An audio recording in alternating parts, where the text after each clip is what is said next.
ఎదురు చూస్తున్న ఆఫ్ఘనిస్తాన్ లో మరోసారి భూమి కంపించింది. గురువారం రాత్రి మరోసారి భూ ప్రకంపనలు సృష్టించాయి.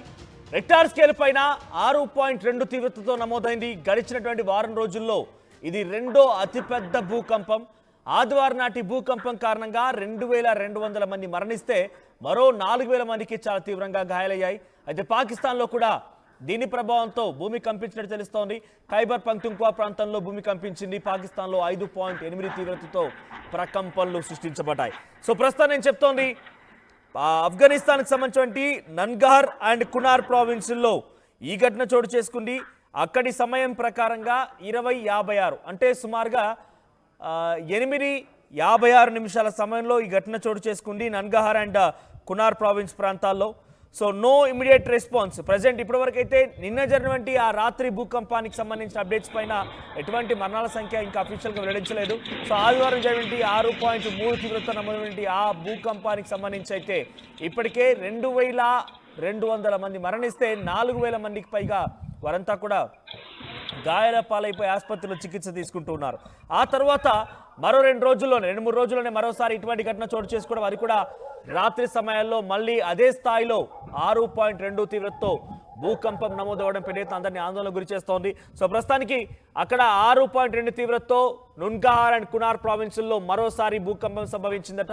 సో ఇవి రెండు కూడా ద మోస్ట్ ఎఫెక్టెడ్ ఏరియాస్గా ఉన్నాయి. సో రెండవసారి సంభవించినటువంటి ఈ భూకంపానికి సంబంధించిన విషయంలో ఇప్పటివరకు 1000 మందికి పైగా గాయాల పడినట్టు తెలుస్తోంది. ఇంకా ఈ మరణాల సంఖ్య లేకపోతే గాయాల పడిన సంఖ్య ఇంకా పెరిగే అవకాశం కనబడుతోంది. Earlier in the day Taliban government reported that the death toll of Sunday's magnitude is 2200. So 2200 మంది గతంలో వాళ్ళంతా మరణించినట్టుగా అధికారికంగా వెల్లడించారట. సో అంతలోనే మరోసారి ఇటువంటి ఘటన చోటు చేసుకోవడం పెద్ద ఎత్తున తాలిబాన్ ప్రభుత్వానికి సవాల్ ఎదురైనట్టుగా భావించాలి. సో కొండచెర్లు విరిగిపడుతున్నాయి, రోడ్లన్నీ ధ్వంసం అవుతూ ఉన్నాయి, హాస్పిటల్స్ ఎత్తైన భవనాలు మొత్తం కూడా కుప్పకూలిపోతున్నాయి, ప్రజలంతా ఇబ్బందులు పడుతున్నారు. సో కనీసం రాకపోకలకు కూడా కొంత అవకాశం లేకపోవడంతో వారంతా ప్రత్యేక హెలికాప్టర్ ద్వారా అక్కడికి చేరుకుంటూ ఉన్నారు. శతఘాతులను బయట తీసే ప్రయత్నం చేస్తున్నారు.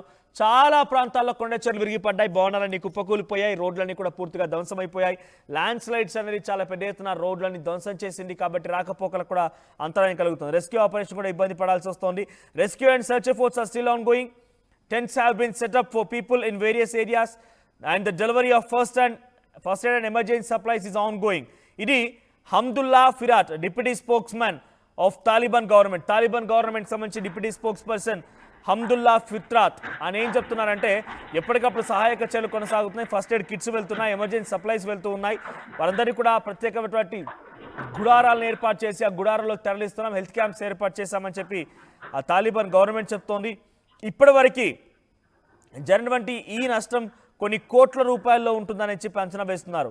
సో ఇది ఇప్పటివరకు అయితే the Taliban government which is only recognised by Russia had appealed for international help. So international హెల్ప్ని కోరుతూ ఉన్నారు. ఇంటర్నేషనల్ ఉన్నటువంటి సహాయార్థాలని వారంతా కోరుతూ ఉన్నారు. ఇంటర్నేషనల్ లెవెల్ ఇప్పటివరకు వారు స్పందించిన దాఖలాలు లేవు. సో రష్యన్ గవర్నమెంట్ కూడా వారంతా వేడుకుంటూ ఉన్నారట. The UN had release emergency funds. United nations కూడా కొంత ఎమర్జెన్సీ ఫండ్స్ రిలీజ్ చేసింది. While the UK has pledged, UK కూడా కొంత సహాయం ఇవ్వడం కోసం సిద్ధమైంది. యుఎన్ రెస్పాండ్ అయిపోయి యుఎన్ కూడా కొన్ని ఫండ్స్ రిలీజ్ చేసింది. ఆఫ్ఘనిస్తాన్ అనేది చాలా ఎర్త్క్వేక్స్కి, భూ ప్రకంపనలకి ఒక ప్రైమ్ ఏరియాగా మారిపోయింది. ఆ లొకేషన్ మొత్తం కూడా టాప్ ఆఫ్ ఎ నెంబర్. ఈ సంఘటనలన్నీ కూడా ఆఫ్ఘనిస్తాన్ భూకంపాలన్నిటి కూడా ఒక టాప్ ప్లేస్కి చేర్చాయి. సో దాని ప్రభావం ఇండియాపై పడింది. ఇండియన్ అండ్ ఎరిషియన్ టెక్టానిక్ ప్లేట్స్ లో కదలికల మూలంగానే, ఆ టెక్టానిక్ ప్లేట్స్ యొక్క మూమెంట్స్ కారణంగానే ఈ భూకంపాలు ఏర్పడుతున్నాయట. దాని ప్రభావం ఎన్సీఆర్లో కూడా పడింది, అంటే నేషనల్ క్యాపిటల్ రీజియన్ ఢిల్లీలో కూడా ఆ ప్రభావం కనిపించింది. అటువైపు ఖైబర్ పఖ్తుంఖ్వా అండ్ పంజాబ్ ప్రావిన్స్ ప్రాంతాల్లో కూడా, కొంత పాకిస్తాన్లో కూడా ఈ భూ ప్రకంపనలు అక్కడ కూడా తలెత్తాయి. ఏకంగా పాకిస్తాన్లో కూడా భూమి కంపించింది. 5.8 తీవ్రతతో భూ ప్రకంపనలు సృష్టించబడ్డాయి. సో 2023లో కూడా ఇదే స్థాయిలో ఒకసారి సిటీ హార్ట్, ఆఫ్ఘనిస్తాన్లోని Herat of the city west ఆఫ్ఘనిస్తాన్లో ఘటన చోటు చేసుకుంటే అప్పుడు 6.3 తీవ్రతతో భూకంపం నమోదైతే 1400 మంది మరణిస్తే ఇప్పుడు అంతకు మించి రెట్టింపుగా మరణించారు. ఇప్పటికే 2200 మంది మరణిస్తే 4000 మంది అంతా కూడా తీవ్రంగా గాయాల పాలై ఆసుపత్రిలో చికిత్స తీసుకున్నట్టు తెలుస్తోంది. ఇంకా ఈ మరణాల సంఖ్య పెరిగే అవకాశం కనబడుతోంది. ఇంకా ఇంకా మరణాల సంఖ్య పెరిగి అంతా కూడా భయభ్రాంతులకు గురైపోయి కొంత అలజడి సృష్టించే అవకాశం కనబడుతోంది.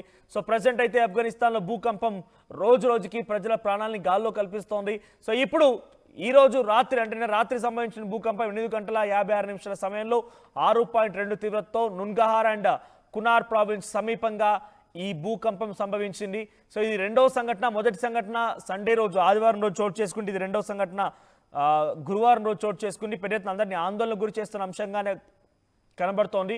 ఎటు చూసినా రాకపోకలకు తీవ్రమైన అంతరాయం కలగడంతో ప్రత్యేక విమానాల సహాయంతోనే ఫస్ట్ ఎయిడ్ కిట్లు ఎమర్జెన్సీ సప్లైస్ పంపిస్తూ ఉన్నారు.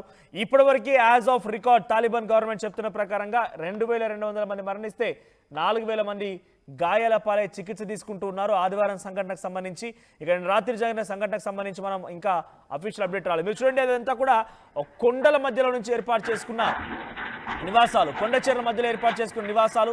ఆ నివాసాలు పూర్తిగా కుప్పకూలిపోయి లోయలో పడిపోయి ఉన్నాయి. ఆ విజువల్స్ మనం చూస్తున్నాం.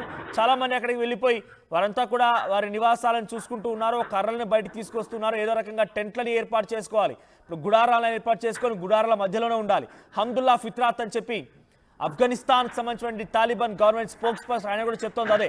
గుడారాలను ఏర్పాటు చేస్తున్నాం, సహాయక చర్యలు కొనసాగుతున్నాయి. మీరు చూస్తున్నంతా కూడా వారంతా సామాన్యమైన ప్రజలంటే పొరపాటు పడ్డట్టు వారంతా కూడా సహాయక సిబ్బంది. సో సహాయక సిబ్బంది అక్కడికి చేరుకొని గుడారాలను ఏర్పాటు చేసి ఆ గుడారాల్లో సేఫ్ జోన్స్లో అందరినీ కూడా పంపిస్తూ ఉన్నారు. సో చూడండి, అక్కడ స్ట్రెచర్ల పైన చాలా మంది క్షతగాత్రులని చనిపోయిన వారందరూ కూడా ఒక్కొక్కరిగా బయటకు తీసుకొచ్చి వారి కుటుంబాలకు అప్పగిస్తున్న విజువల్స్ మనం చూస్తున్నాం. క్షతగాత్రులందరూ కూడా ఒక్కొక్కరిగా బయటకు వెళ్తూ ఉన్నారు.